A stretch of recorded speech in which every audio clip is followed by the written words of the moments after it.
Chapter 1. In Another World. What Baragara showed him was a fantasy world that was composed of buildings that looked like they came out of ancient times, made of stone and brick, and there were many kinds of people, beast people, and demi-humans gathered there. Whoa. Sena was overwhelmed by the spectacle of it all. People who see this for the first time say usually that they feel like they've gone to a parallel world.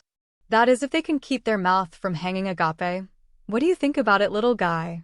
Yeah, it's exactly like that. Sena turned away from the window and looked at Baragaru. From what he had said so far, he had apparently concluded that Sena had come here from outer space. However, it seemed that he was doing his best not to explicitly say that. Sena wanted to focus on the scenery rather than care about that. The sight of a fantasy world in front of him was just too fascinating. Of course, he had seen various species just wandering out and about in the academy. But here they were with the right background and all the important elements. It's not that unique from a design point of view. The architecture was best described as Muslim styling mixed in with medieval European architecture. There were really only so many architectural styles that people could create. The designs are totally different, but somehow they give off the same atmosphere as those on Jirai. Plants like ivy were entwined on the buildings, the decoration of the houses were calming, and the whole town was unified. It looked like a big garden. The main building materials was stone, but like Jirai you could just sort of tell this was the capital. It feels like I'm in some kind of wild kingdom. There were animals walking bipedally, half men half beasts, and human beings with animal ears. In addition, there was a variety of coats and patterns. The outfits people wore ranged from the Middle Ages to present-day Earth designs all at the same time. The biggest difference was that they were wearing armor and light armor. There were dwarfs and beasts, the carcasses of monsters they encountered, and some people's outfits were dirty and have had broken pieces of armor or traces of repairs, details you'd never see in a movie. Nevertheless, there are hardly any flashy decorations like in movies and games. They needed practical items such as those for repair work, so there was no point in decorating needlessly. Oh, what's that? Sena saw a long, narrow cloud descending from the sky to the ground. The sign of a wrecked spaceship that came descending from space. Those outside would refer to it as an amusement park ride for fools and make fun of it. Some people like to live an early civilization-style life using something they don't understand and call magic, and some people try for more and the others ridicule them for wanting freedom. But despite dominating the skies, people can't live in outer space because they can't live without their artificially created shells and enclosed cages. Even if they dominate space, most of it is just an empty void. It's really just a matter of self-satisfaction. Yes, that may be so. Sena went into space and his freedom increased dramatically. However, it wasn't because of space, but because his cage of biased probability that had bound him had disappeared. Or rather that he found people who needed him. That was what was important regardless of whether it was on the Earth or in space. No matter how large the universe was, one couldn't live without the shell of a spaceship, colony, or spacesuit. No matter where you lived, the area where people lived and the space they needed was never as simple as just a place where they woke up and slept on a tatami mat. I never even used to be able to go out on my own to do anything. He went shopping even on the Earth, but he could never remember going out for anything other than for the necessities he required. He had no travel stories, no school events, or going out of town. He did his best to never even leave the house. Well, enough of that subject. We have some free time, so let me tell you all about that magic cold that you seem to have caught. Yes, please do. Although it can be said that magic itself is an element of all things, it can't change one thing into another, but rather it can change into another thing or another phenomenon, like, say, water. Baragaru put his hands out in front of Sena, and a 3 centimeters diameter ball of water was created. This isn't a collection of steam in the air, but rather I changed the magic into water, and of course it's magic that is making it float in the air. He moved the water ball into his mouth and drank it. It was like watching it float in zero gravity in outer space. But what is the thing that makes up magic in the first place? Well, it's not well understood. Oh, is it so? Well, why is that? Magic was a fantasy for Sena. He honestly didn't want a scientific explanation. It's not compatible with outside science, so scientific examination can't even detect the magic. The phenomena they derive from are completely different. What do you mean by not compatible? I need to do something before we talk more about this. He waved his arms wide. Suddenly, the outside noise disappeared. A privacy wall. No, some kind of barrier. It's a simple barrier for sound insulation that's hard to detect. He pulled up a chair next to Sena's bed and sat down. The scenery outside was now hidden by a tree and nothing could be seen outside. I actually went to the universities out there. Baragaru pointed up while saying that. Of course, he meant in space. But this is. It may have been Renza, but Sena figured that just like the Galactic Federation, they probably prohibited contact between early-level civilizations and more advanced ones. But since there was a spaceport here in the first place, he figured it might not exactly be an early-level civilization world. What kind of categories do you use for that kind of thing? This place is a level 3. We can contact, but we can't trade anything. We are usually banned from contacting civilizations without interstellar navigation technology, but the laws let us contact places that were terraformed. So, it's like a nature preserve. It's to protect the outside world from the magic plants, not us. Is that because it's not compatible with outside sciences? Oh, the magic plants erode and deteriorates the equipment of external civilizations, like an antibody clearing an infection. What? Anything brought here from the outside will be unusable within a month, no matter what kind of shielding you use, and any animal will start to change. Uh-oh, that's not good. What happened? How quickly does it break down things from the outside? Sena was concerned for Xianvi, who was submerged in the lake. The royal tree would come out of the unit and lose its power when it took root in the soil. The Xianvi core unit itself was mysterious, and there was no telling what would happen if it broke down from deterioration. He was also worried he might not be able to ever pilot Xianvi again now that he had a magic organ. It really depends on whether the device is powered on or not. Someone brought in some things before and only powered it on when they needed it. They abandoned it when it became too damaged, but it lasted quite a while. Is that so? Xianvi had lasted for hundreds of millions of years in a powered-down state, so this eased his worries a bit. I'm sure Xianvi will alert me if there's any danger. By the way, all living things brought here can develop magic organs, even plants and house pets, causing them to become quite dangerous. It's caused some odd problems in the past. Even worse, sometimes the plants cross-pollinate with the magic plants. But it's still allowed to bring those things in, but never out. Oh, is that so? Sena shuddered to think what would happen if Xianvi cross-pollinated with them and a crop of magic second-generation trees was born. He didn't know if that was even possible, and also Xianvi was age-fixed at an early age, so it was probably impossible. There are a lot of people here who are indifferent to magic in the sky. Although some people are actively involved with it, some of them feel that sorcery is like a pathogen. If it's difficult to obtain knowledge, it may be because there is a tendency for the people of the magic civilized zone to challenge the outside technology. Of course, everyone is different. Some of them accept outside technology, and some of those from the outside try to mix it with sorcery. There are actually planets that are aimed at choosing between one of the two, and others that have compromised are working to try to mix them together as well. How do you feel about it, Baragaru? Technology is worth using, but it's worth it to be upset about some of the wasteful indulgences of both domestic and foreign people's inefficient uses of it. He thought about the operations base. Over there, the fantasy inhabitants were wearing strange uniforms. And they had magic plants in cases. He thought about it and assumed that was a means to seal the magic to keep it from eroding external equipment. But I thought that if you use them together, the magic erodes the technological equipment. It's not a problem to do so in the outside world, just in the magic civilizations area, but if you use them together, you need to shield the magic plant with the power of the magician. Using a magic crystal. What is a magic crystal? It would be better to explain it by further explaining sorcery. So, getting back to my story, when I lived there my life was the same as before, but unfortunately there wasn't a centralized government on the continent of the spaceport, so it was like a semi-colony, like a colony of colonies. And you will hear plenty of bad stories about it around here. If you went to an outside college, were you originally from another planet? I was born on this planet.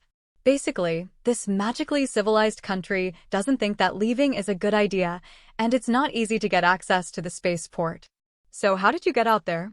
They let people do diplomatic exchanges with the decentralized government there, but only those who have received permission can go there. But there's a route that's less than public knowledge. Of course, you have to have the necessary payment, but it is secure and safe. Is there a way to be sure that it's safe? This is a smuggling country. The ships come in from over there and embark out into the lowest slums. While you can save up the money you need from working a job, the labor we export comes cheaply. In a sense, it's like a tightrope walk. If things go well, it's far cheaper than the formal way of getting out of here. Of course, the government doesn't admit that it exists publicly, so most people end up getting caught or sent back when they're caught stowing away.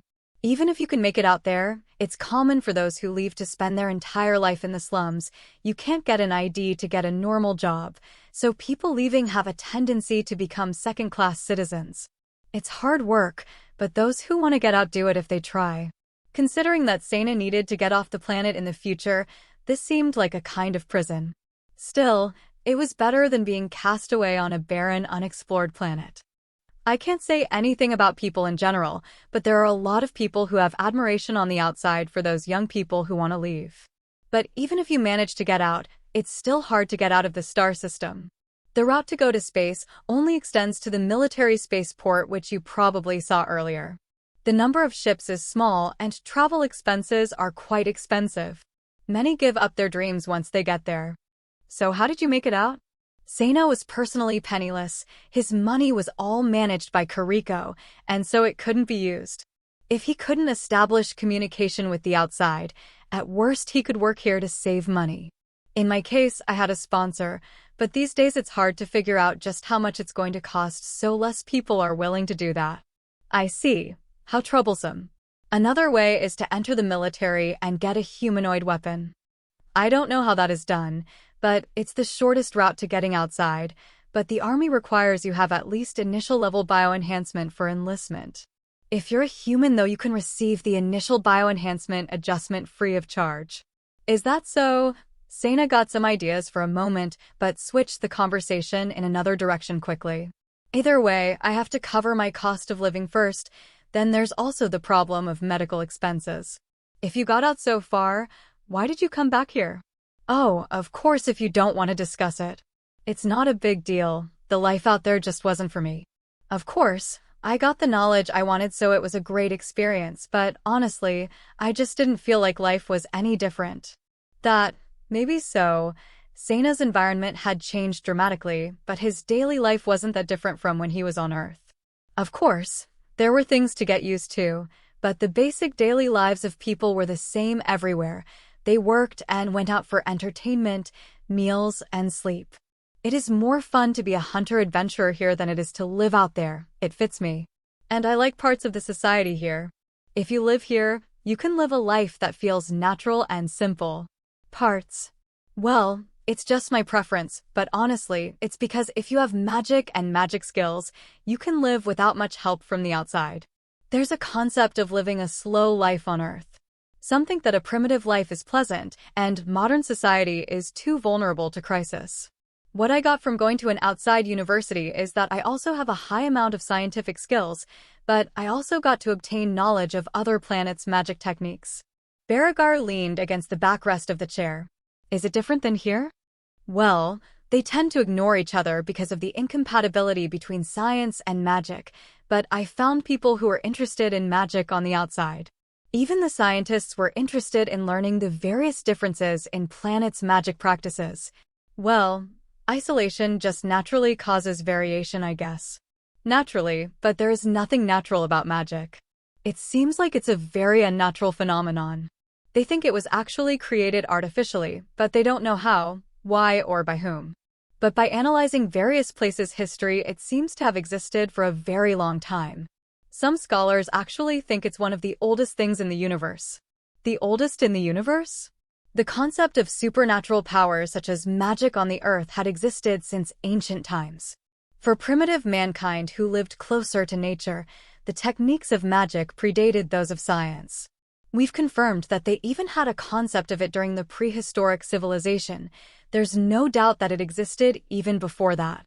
However, there are no ancient documents or archaeological sites to trace its roots to, so no one is sure where it originated. But everyone is familiar with the concept. Is there a reason for that? It's intuition. That's right. If sorcery is really a support system for daily life, then there's a high possibility that there's a way to find some sort of creator's record in the system itself. Did you actually find such a thing? Sena asked. No need to get so excited. I don't even have the first idea how to check for such a thing. Well, that's lame. But the systematization of magic technology is progressing. When it came to things like magical spells, I didn't even know the exact invocation conditions. Activation conditions? But you didn't have to do anything when you summoned the water. What do you mean by invocation? Well, that's just a matter of just casting a simple spell. You don't need to do it with anything closely related to life, like water or fire. You just need to activate the magic for that, but it's surprisingly difficult to make it float like I did. You can do the same thing just by casting a spell. No, rather, there are a number of spells that can do the same thing. I don't understand. In other words, to express magic, a clear image of how you want things done is needed. Even if you cast the same spell, everyone has a different way to imagine it. For example, flying is a different idea for someone who's gone into space than it is someone who's never left the planet.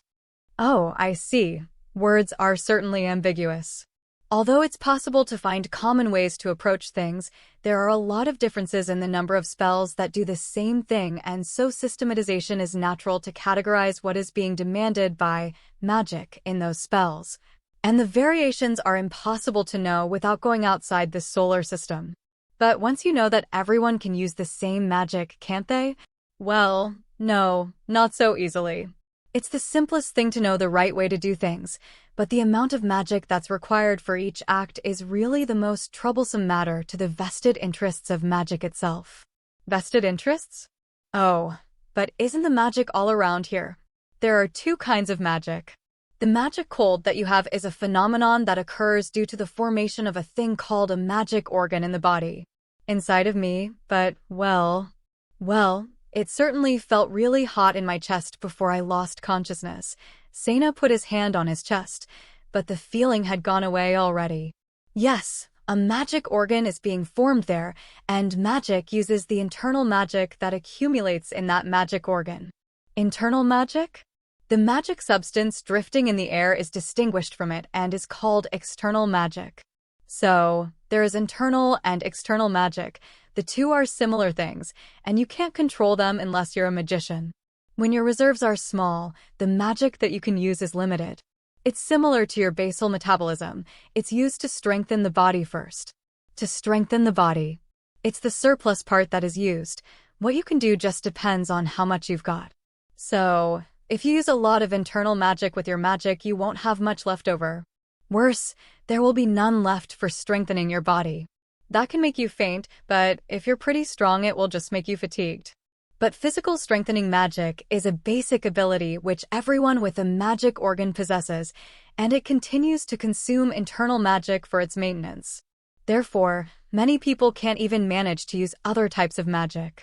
Baragaru smiled after watching Sena with his hand on his chest. Don't be worried about that. I understand the issue of how much magic it takes, but what did you mean by vested interest? There would be a lot of unemployed people if you could make magic that anyone can use. The people who teach magic, schools, and the country are all keeping the advanced things a secret, especially since advanced magic is also related to national defense.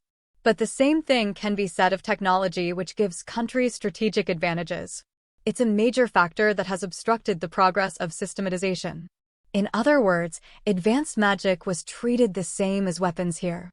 I'm sure you can understand why they feel it's necessary though, can't you? Well, somewhat. Sena's stomach growled.